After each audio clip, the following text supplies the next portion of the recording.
Good morning, ladies and gentlemen. Coming to you from the hot and humid Mississippi again. On this week's show, we will continue with the second half of my interview with Nate Dressel, decorated Green Beret combat veteran who was removed from the ballot for the GOP primary in Tennessee House District 10 by the cowardly Tennessee Republican Party Chairman Scott Golden and the rest of his weak goons on the state executive committee. Since this is a part 2 episode, we will still be on the topic of leadership, but we will cover down on the topic of lies in next week's show. I hope that many of you have had the chance to read my latest blog post that I shared across my social media pages this past Saturday, where I did call out Scott Golden as a coward. I also hope that many of you answered the call to action that I shared on social media last Friday. For my fellow Tennesseans, let this stand as a warning. Until we have some change in the Republican Party here in the volunteer state, both at the county and state level, our state will continue to decline. The commies will regain control of the General Assembly, and the slippery slope we are on right now will turn into a cliff from which there will be little chance of recovery. Before we continue with the show, I have to put out the disclaimer again, so here it goes. The following content is approved by Larry Linton for TN12, candidate for the GOP nomination for Tennessee House of Representatives District 12, Larry Linton, Treasurer. Now, let's get on with this week's episode, which is a continuation of my interview with Nate Dressel. Welcome to the Liberty, Leadership, and Lies podcast. On this show, we will discuss the assaults on our liberty by the very institution we the people created to secure our liberty.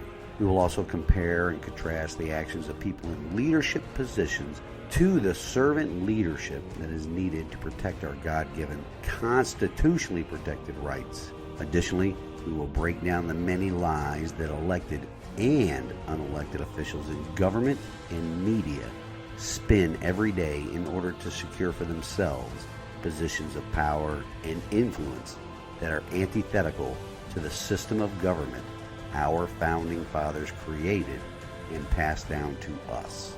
Your host on this program is Larry Linton, a 30-year veteran of the United States Navy who also runs his own leadership consulting company. He is also a candidate for the Republican Party's nomination to represent Tennessee's House District 12, which includes Gatlinburg, Pigeon Forge, Pittman Center, Weirs Valley, Seymour, and parts of Sevierville, and most of Sevier County. So here is your host, Larry Linton. Our elected officials are so wildly out of touch that, oh man, I have no idea what's going on in this building. But they're so wildly out of touch that it's hard to discuss issues of 2024 and modern problems with somebody who still thinks it's 1972. Right. And that's the way they operate. That's why people like you, we're existential threats to their level of comfort. I mean, liberty be damned. As long as they keep their seat at the table, they don't care what goes on. And as long as somebody throws a Republican label on it, it's going to be good. They could make drag queen shows, call it a Republican drag queen show, and they're going to get out there and cheerlead for it, as long as it's labeled as such and it keeps their seat at the table. Well, we could do a Lincoln Reaganette dance dinner next year. Well, my county hasn't even done their Lincoln Day dinner yet. They did ours. They didn't advertise it anywhere. So if you looked at the table sponsors, it was essentially, and it's supposed to be a fundraiser event for the party, right? Right. Okay, so it was essentially the party leadership who purchased all the tables, filled the room, and if you really wanted to be a fundraiser, they could have just donated that money directly to the party. Right. No idea what they raised or didn't raise, but there was frustration with when pictures were posted afterwards, and people said, "Hey, was this a closed event? Like, right? None of us even had the opportunity to buy tickets because you're not part of the country club. You can't come." Yeah.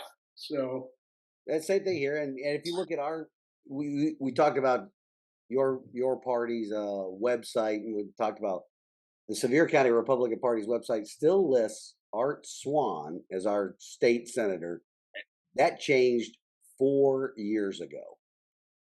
They had up until like 6 months ago, they still had the 2022 Lincoln Day dinner advertised.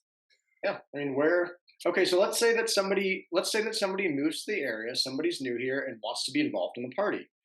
Where do they go learn about, okay, what's the party platform? What are the values? What are the meetings? What events are coming up? What social outreach do they have? Where This is an honest question. Where do they go to learn about Right. it? I don't know. Right. There's no public meetings here in Sevier County. The website's 2 to 4 years old. Social media presence is 0. So And so they're just banking on people that are moving to Sevier County are gonna vote Republican no matter what. So as long as they have an R by their name on the ballot, we're golden.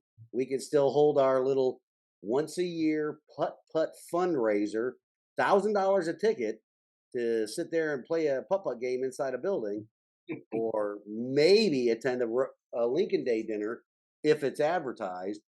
yeah, That's what they're banking on. So when you and I come in there and say, "Hey, no, we got to stand for the Constitution. We got to actually represent the National Republican Party platform." Ooh, that's counterproductive to my sitting at this table. absolutely.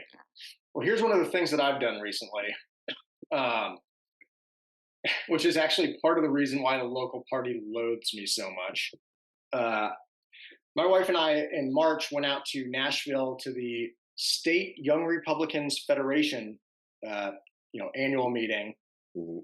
and we chartered the Lakeway Area Young Republicans Federation, which encompasses Granger County, Hamlin County, and Jefferson County. Now, the Young Republicans Federation is a completely standalone organization from the Republican Party. Uh, this light is going bonkers. I'm gonna paraphrase here, but the basically the mission statement of the Young Republicans Federation is to educate, recruit, and encourage younger voters, younger conservative voters, to actually get out and vote, be socially active, be able to vocalize their conservative message and their conservative views, um, and to hopefully funnel these people into elected positions and eventually the Republican Party. But if you look at the verbiage throughout the Young Republicans Federation, it is much more focused on conservative values and bringing younger, more energetic, more in touch voters and leaders into the movement.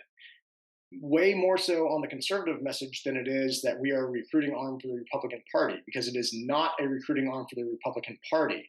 That can be a very good byproduct, Right. but the main goal is to encourage younger conservatives to get out there and vote and to be socially active, because you know damn well that the Democrats are doing it, the liberals are doing it, the leftists are doing it, and they are doing it from 14 all the way up to 104. They're united on that front. We're not. They're better at it. They're way better at it. But yeah, so my wife and I chartered the Lakeway Area Young Republicans Federation, um, which, like I said, it's a standalone organization.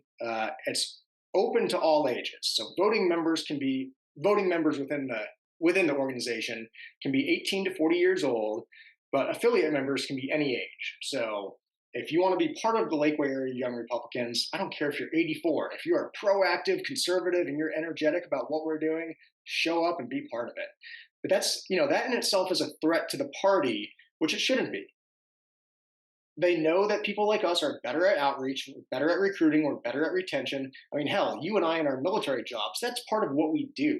We have to recruit and retain the good soldiers and sailors, right? We need to retain them. They know that we're better at doing it, and instead of getting on board with something that's proactive and energetic, they're fighting it. They're fighting it as hard as they can. If you look at Texas, so there's young Republican federations all across the country. This Texas GOP and the Texas Young Republicans Federation are at such odds that the Young Republicans put out a press release last year saying that if the Texas GOP chair doesn't vacate, they will have zero affiliation with them. They won't recruit for them. They won't funnel for them. They won't campaign for them. They're going to keep running with their own conservative messaging. And when we look at what's going on right now, myself plus 13 others, a lot of them younger age bracket than what's sitting up in Nashville right now.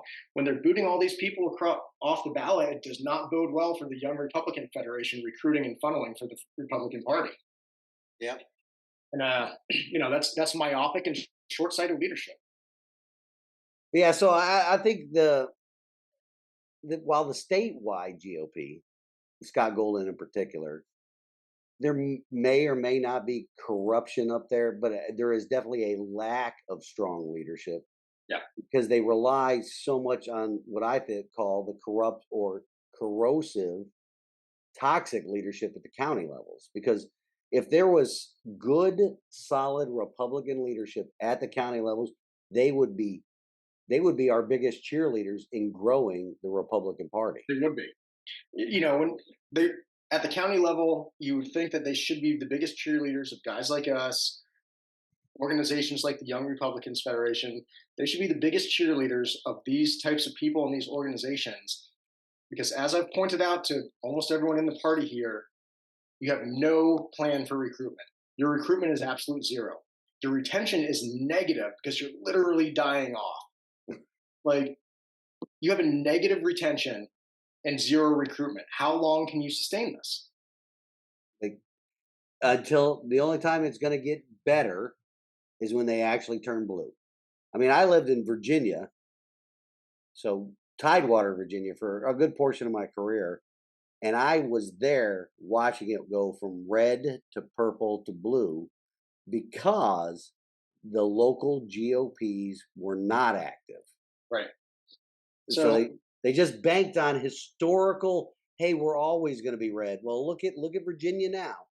Yeah, it was 4 years ago they told me that, and I was just, like I said, dumbfounded. I mean, jaw on the floor, thinking, I moved here for a reason. I moved here for conservative Republican values. I moved here because I thought it was a strong red conservative area, and that's your approach. It's always been red, so it always will be. Oh my goodness, we're in for a bumpy ride. With this Young Republicans Federation that we chartered up here, I think it can be a very robust and active organization.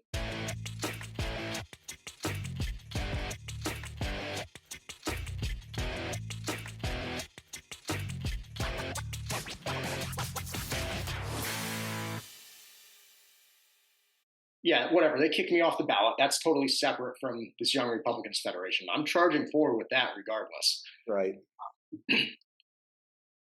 But I think it can be a very active and robust organization, and ultimately, excuse me.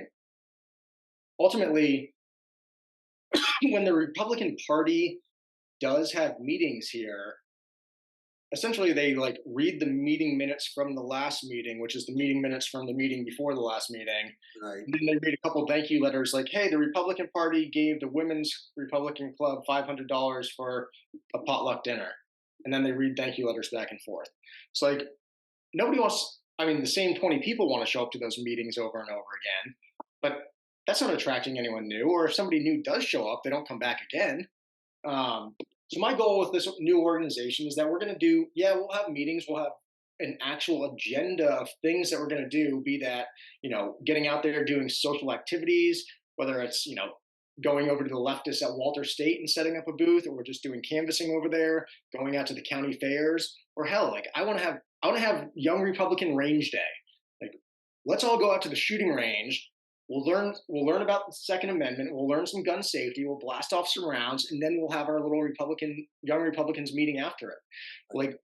Why should we all just sit there in a room dribbling pudding out the corners of our mouths and read thank you letters back and forth to each other? Let's go out and make a difference. That's the only way that we're going to recruit. It's the only way that we're going to keep this area red. It ain't going to stay red because it's always been red. That's not going to fly. Right. So I don't know. I think up here we've got some really good things on the horizon. We've got a couple more hard chargers that are on board with this. Funny enough, I did attend the Lincoln Reagan dinner at the beginning of this month. We had a Young Republicans table there. When they asked the veterans to stand up in the room, of the roughly 200 people in the room, half of the veterans were at the Young Republicans table. Nice. You're telling me that in this whole room of conservatives, all the way up to age 90 something. What, only three other people threw their name in the hat for service over the last 90 years, aside from the four guys at my table? right? So I mean, like, military service isn't the standard bearer for Republican or political values by any stretch, but it was mind-boggling to me that in a room full of such supposedly deeply conservative and patriotic people, nobody was willing to throw their name in and take that sacrifice. right, and I think the one thing that military service does provide is I think we have a deeper understanding and an appreciation of the Constitution, right? Because these people are loyal to people. The veterans and the military service members, especially when you get up in years, you realize that hey, it's loyalty to a document. It's not Should a be. loyalty to a person. It's loyalty to the country's founding principles of individual liberty and the protections that we provide for that. So we do Well, have a deeper appreciation of that, and that's why I think a lot of people avoid politics because we see, or most veterans see, that that's not really what it's about anymore. no. I mean, in theory, veterans should have that allegiance to the Constitution. Mm. Um, I mean, I'll be completely honest. I hit 20 years here this November. It was probably year 14 or 15 during one of my reenlistments. Mm. Where it's like, I should go read this thing that I'm swearing allegiance to. Right? So, I mean, but yeah, for over a decade of military service, it's like, yeah, I swear allegiance to the Constitution, foreign enemies, foreign domestic, blah, blah, blah. And then one day I was like, what does this mean? Yep. Uh, I mean, thank goodness for me waking up during that re-enlistment and actually going and reading it and being like, hell yeah, I'll swear allegiance to this. Right? And then COVID hit. Yeah. So, Then we watched just how our government actively ignored or trampled on that Constitution. and our military leaders did. So Oh, that's where, as while as veterans, we should have this allegiance to the Constitution, and we should use that as our standard bearer in mm, our in our military leadership. Well, there's also that tipping point where somebody dangles the carrot or makes a certain threat, like, "Hey, look, you're not going to get your star if you don't play this game. You're not going to get your extra sergeant major rock if you don't play this game." And COVID was the great eye opener to see who gives a shit about the Constitution and who is just looking for their seat at the table. And man, oh man, uh, I'm so glad I retired before then because I think I would have retired then.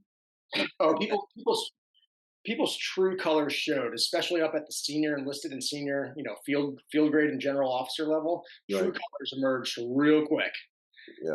and they did not like dissidents. Mm, I was not okay with a lot of stuff that was going on. My goodness.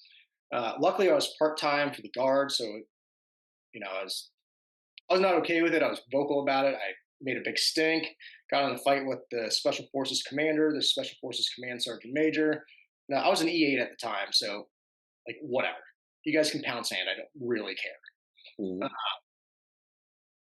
But watching the coercion, watching the threats that these senior leaders made to junior troops was nauseating. And for for 15 years, however long it had been up until that point, I had loved putting the uniform on every single day. Active duty, guard duty, like loved putting the uniform on. I was like, yes, this is another day to kick butt for America. right. And there was this great eye opener between COVID, between Afghanistan pullout, between the Iraq withdrawal. Like, It's it's not passing the basic sniff test anymore. nothing does anymore. I don't think so. I think that's why they're facing this recruiting challenge because I mean I studied this while I was on active duties that most our recruits, our new accessions, they either come from there's one of 5 states, and Tennessee's one of them, or they're legacy families. And it's Right. 80% of legacy families are now telling their kids, don't go in. So that's a huge shortfall, right?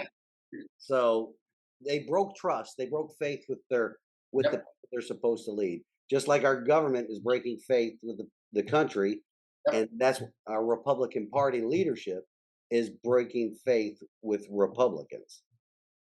absolutely. Um, you know, for years and years, my son said nothing but like, "I want to be a Green Beret just like you. I want to jump out of planes with you. I want to do all this stuff." And I'm young enough, still young enough, and he's now old enough that I mean he couldn't enlist yet, but we're in that bracket where we could have had this crossover. And like, cool. Even if he just came in the National Guard and whatever, we would have got the opportunity to jump out of a plane together, do some cool stuff, go to the range, Mm. and then yeah, the trust was broken. I said, don't. There's no way, man. And he's 15 years old and he sees it. He's like, I don't want to join that garbage. Right. But it's Exactly what's going to happen to the Republican Party. yeah, Exactly. exactly. That's sad to watch. Like I said, I loved putting my uniform on every day for 15 years, and then all of a sudden said, Caden, do not do this. I mean, I fully encouraged him doing it, even knowing all the risks involved in it. Like this will Right. be an awesome father-son thing to do. Right. And even for probably the first year or so, I was saying, "Hey, don't be so gung ho." He's like, "No, Dad, I'm doing it. I'm doing it." And then he hit the maturity level where he read a couple news articles, saw Afghanistan, and was like, "Why would I do that?" Right. If Um, leadership does not have my back, they won't have anybody's back right now, I don't think. So that's why I'm not encouraging anybody to join. People have talked to me in my current leadership coaching that I do right now. They said, "Hey, my kid's thinking about joining." I tell them, I would not have your child join. It is not the military of the 70s, 80s, and early 90s. It's no, not that anymore. no, We had the yellow ribbon around every tree during Desert Storm here in the country. Yeah, because the people trusted the military. That was the most trusted part of the United States government. right? Nobody can trust it now. Nobody can trust any facet of the government at all. And this now has trickled down into, like I said, the political parties. The Republican Party, the establishment Republican Party, is just the flip side of the coin to the communists. They are washing away the foundation of future Republicans coming into the party and voting to preserve the republic.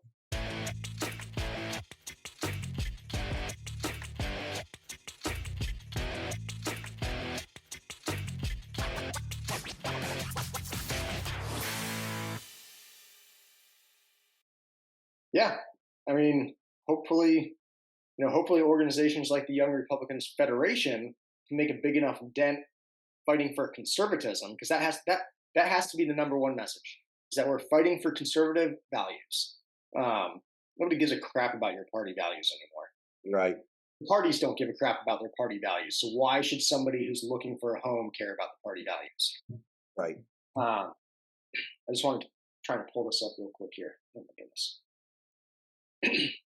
So, as you know, and listeners probably know, uh, they just passed a $95 billion foreign aid package. 61 billion going to Ukraine. Uh, 61 billion to Ukraine. I think it's like 16 to 20 billion for Israel.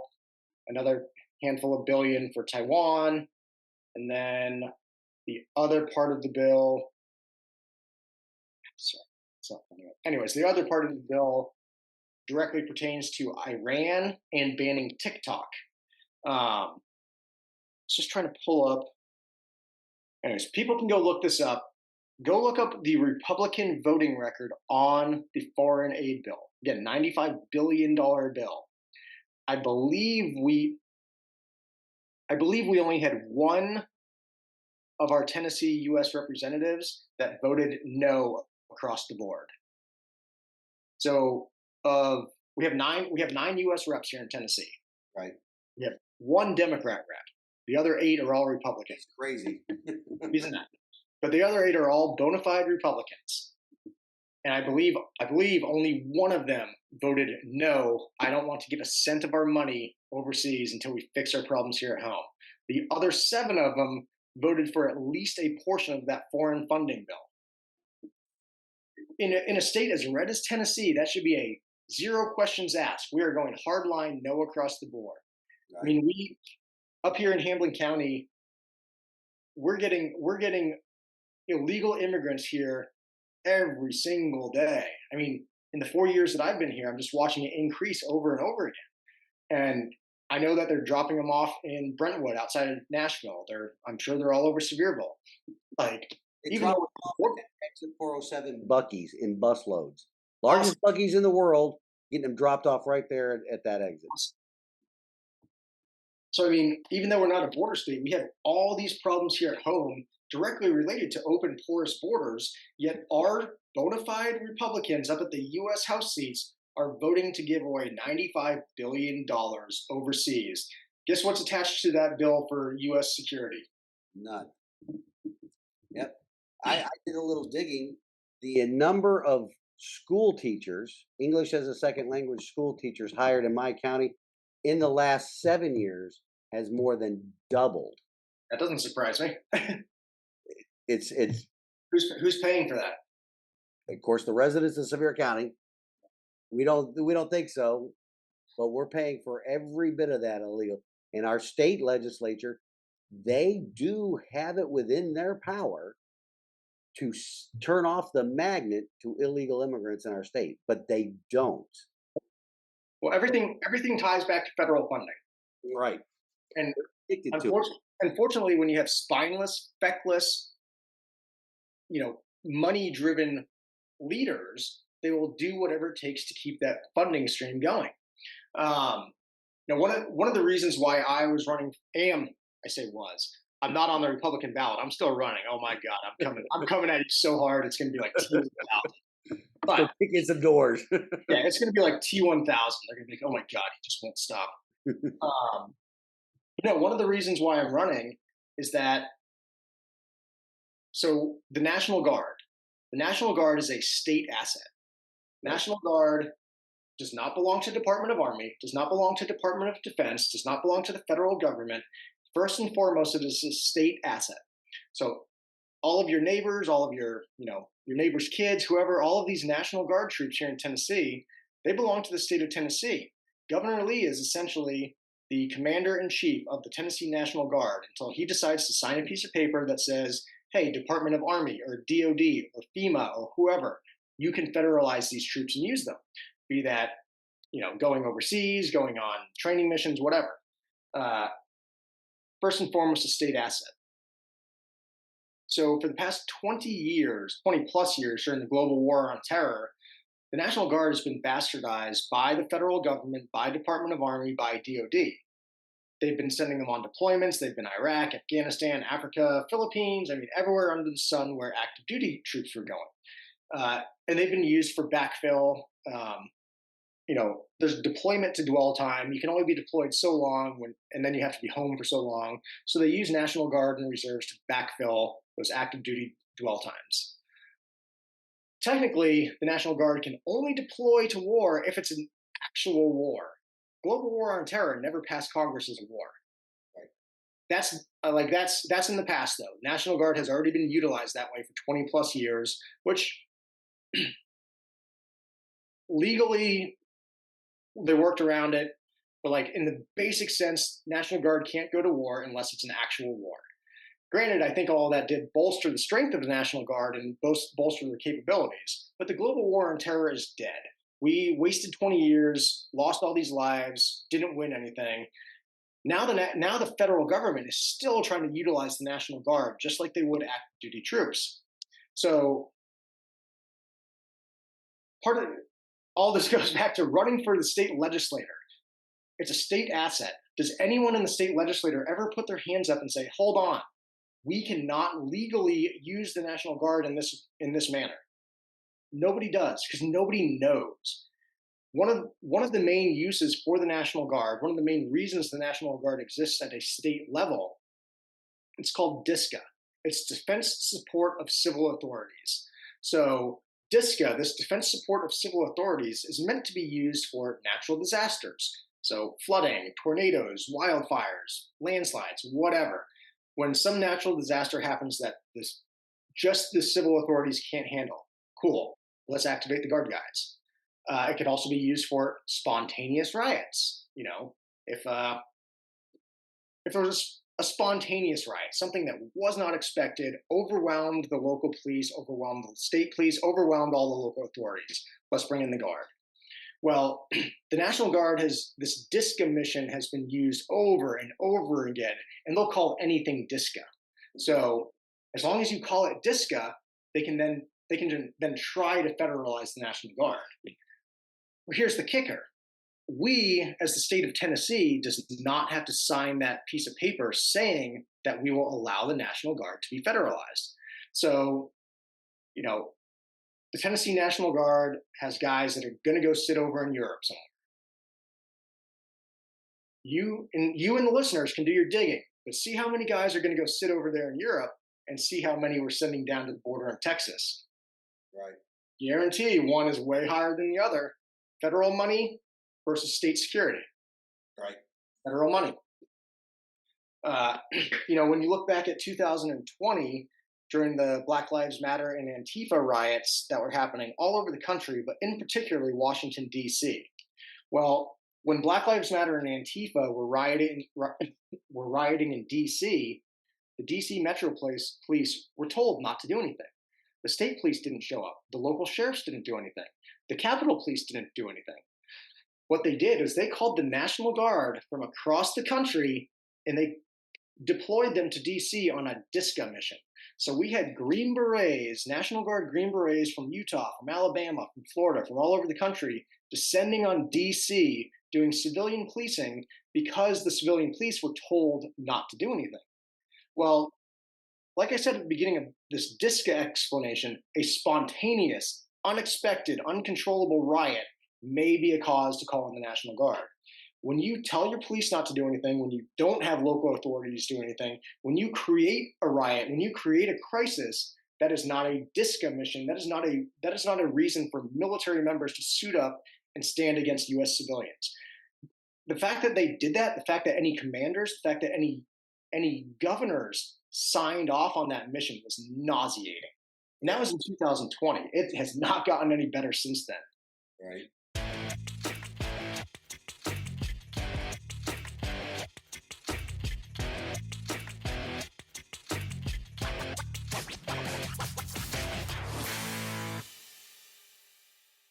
If you look just a month or two ago up in New York City, so there's all these videos and news articles about the subways in New York City having the subway transit police and National Guard members policing and doing unconstitutional searches, so violating civilians' Fourth Amendment rights in the subway.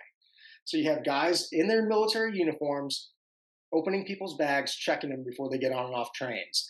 And they called it a DISCA mission, a defense support of civil authorities, because there's a crime wave in New York. There's not a crime wave in New York. Police aren't allowed to do their jobs, prosecutors don't prosecute, and people are released without bail. That is a manufactured crisis. That is not an excuse to have military members violating U.S. citizens' rights. It's disgusting to me.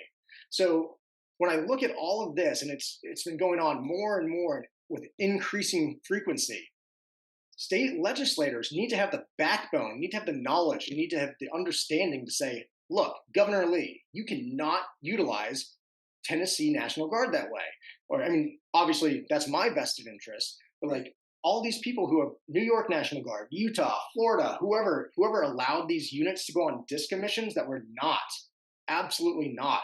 They're violations of U.S. citizens' constitutional rights and blatant violations of what we swore an oath to as military members. Right. That needs to be stopped. It's weak leadership. I've always stated that Governor Lee is a weak leader. I call him a trans-Republican. He identified as a Republican just to get elected in a red state. He didn't find a Democrat cause that he did not donate to before he became a governor. Come on, man. He wears jeans and plaid shirts. Hey, but Nate, it's been great talking to you. I'd like to get you on again here in the near future as we get through the campaign, closer to both the ends of our campaigns. But now that you're going to be running as a write-in, Will it be for the August primary or for the November general? So I will be. Everyone is welcome to write my name in the August primary, and I encourage them to do so. I will be campaigning very hard from now till August, pushing for people to write in on the primary. Mhm. The way the technical pieces work, uh, I can only file a write-in. I'll file a official write-in, so all of the write-in votes will be counted in November. Okay. Um, I You could file paperwork to be a write-in on the primary. However, technically, if you lose a primary, You can't run in the general. November. Whereas, it's a long shot, but it is doable. Um, it can be done where we win as a write-in in November. I've got now till November to run, to knock on every single door in Granger and County. That's my job. I got to knock on all those doors. Yeah, I had your page open in the background. That's why I said that. I get now till November to knock on every single door, pull people, and encourage the write-in. I'm encouraging people to show up and write in August as well. It's repetition. Just Right. crawl, walk, run, man. Let's go. All right. Well, I'll do my best. Everybody's listening to this program that lives in those counties. Go vote for him in the November and in the primary. Let's get him across the finish line so we can tell the establishment GOP here in Tennessee that we can't stand for this anymore. We got a state to save. Right. And ironically, we're going to be their best allies. Right. Well, Nate, it's been great talking to you, and Well, thank you, Larry. we'll get back with you soon. All right. See ya. Take care. Well, folks, that wraps up the entire interview. Before I close out this week's show with God's Word, I want to reiterate my message to the Tennessee Republican Party in general, and to Chairman Scott Golden and the members of the State Executive Committee in particular. My fellow Tennesseans, let's define the words coward and cowardice. First is the word cowardice. That is defined as a lack of courage to face danger, difficulty, opposition, pain, etc. Now, a coward, that is a person who lacks courage in facing danger, difficulty, opposition, or pain. A coward is a timid or easily intimidated person. Intimidation can come in many forms, and in this case, Mr. Golden and the members of the SEC are intimidated by actual Republicans, it seems. Tennessee Republican Party Chairman Scott Golden, along with the State Executive Committee, by their silence on certain bylaw violations that protect establishment candidates within their ranks, speaks volumes about the type of people they are. It also demonstrates that the type of leadership they provide for the party over the past few years has become toxic as well as cowardly. Also, the action they took in their decision to remove candidates from the ballots all across the state of Tennessee for failing to meet the bona fide requirements of those same bylaws, that too speaks volumes. Both actions can only lead to the following conclusion. GOP Chairman Scott Golden is a coward. Yes, I'm saying it. He's a coward, and his cowardice has infected the State Executive Committee. Remember, a coward is a person who lacks courage in facing both difficulty and opposition. The opposition in these cases are myself, as a candidate who does meet the bona fide requirements in the bylaws, together with the conservative candidates, Golden and the rest of his go-along to get along cowards in the State Executive Committee that kicked off the ballot statewide. Well, we stand in opposition to the good old boy system Scott Golden has created in the Tennessee Republican Party. What do I and many of the candidates that were removed from the ballot have in common? We are conservatives that are eager and willing to serve so that we can save our beloved Tennessee from the establishment GOP members and the commies. These establishment Republicans would see our state turn into California rather than to relinquish any of their power. Many of us are veterans that actually know what it means to swear and follow an oath to the Constitution. We represent difficulty to those currently sitting at the table of power in the state Republican Party because we are true Republicans, seeking to make a difference in the halls of our capital in Nashville and preserve our state and the Republic. This cowardice, exhibited by Scott Golden and the rest of his cronies in the Tennessee GOP, undermines trust in our party by Republican voters, many of whom have held their nose and voted for the only candidate on a ballot with an R next to their name for many years now. They've done that because they are the only option Scott and his pack of cowardly lions have provided for the people. It's time for accountability and integrity to prevail. Heck, it's just time for accountability and integrity to become the norm in the Tennessee Republican Party, not the exception. For now, though, this week's wisdom from God's Word, we visit a bit of scripture that deals directly with the cowardly and detestable who share great company, as pointed out in God's holy word. It comes to us from the book of Revelation, chapter 21, verse 8. But as for the cowardly, the faithless, the detestable, as for murderers, the sexually immoral, sorcerers, the idolaters, and all liars, their portion will be in the lake that burns with fire and sulfur, which is the second death. Once again, I will close with this plea. I'm humbly asking that you all take a stand in the arena with me so that we can restore our state and our nation back to their foundational principles of individual liberty and small government. Until next week, reveille, it's time to wake up.